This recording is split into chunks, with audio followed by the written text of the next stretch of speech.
ஜோதி foundation சார்பாக அன்னதானம் மட்டும் இல்லாமல் பல தொண்டுகளை செய்து கொண்டிருந்தாலும் இப்போது புதிதாக ஜோதி ஃபவுண்டேஷன் பொறுப்பாளர்களிடம் கண் பார்வை இல்லாமல் பாதிக்கப்பட்ட நிலையில் இருந்த ஒருவருக்கு முழுமையாக கண் பார்வை தெரியவில்லை. அவருக்கு இந்த உதவிகள் செய்தால் என்னோட வாழ்வாதாரம் சிறப்பாக இருக்கும்னு சொல்லி ஜோதி ஃபவுண்டேஷன் பொறுப்பாளர்கள்ட்ட உதவி கேட்டதின் பேரில் ஜோதி ஃபவுண்டேஷன் பொறுப்பாளர்கள் அனைவரும் ஒன்று கூடி முடிவெடுத்து அவரை 3 தினமாக பாண்டிச்சேரி கண் மருத்துவமனை கூடவே இருந்து அவருக்கு கண் பார்வை அளிப்பதற்கு மருத்துவரின் ஆலோசனைப்படி 2 நாள் 3 நாட்கள் தங்கியிருந்து அவருக்கு இப்போ நல்ல கண் பார்வையை தெரிவதாக ஒப்புக்கொண்டுள்ளார்.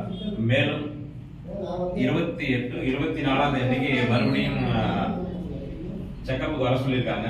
அதற்குமே ஜோதி ஃபவுண்டேஷன் சார்பாக உள்ள பொறுப்பாளர்கள் அவருடன் சென்று அவருக்கான உதவிகளை செய்ய புதுமையாக இந்த ஒரு நிகழ்வையும் தொடங்கியிருக்கோம். இது தொடர்ந்து இது மாதிரி உள்ள மயிலாடுதுறை சுற்றுவட்டார கிராமங்கள் மற்றும் இடங்கள்ல உள்ள இதுமாரி பாதிக்கப்பட்டவர்களுக்கு தொடர்ந்து இந்த மாதிரி உதவிகளை செய்ய ஜோதி ஃபவுண்டேஷன் சார்பாக அனைத்து பொறுப்பாளர்களும் ஒப்புக்கொண்டு நிதி உதவியும் கொடுத்துக்கொண்டு இதை தொடங்க இறைவனின் அருளை எங்களுக்கு அளிக்க வேண்டும் சொல்லி பாதிக்கப்பட்ட நபர் இதுதான்.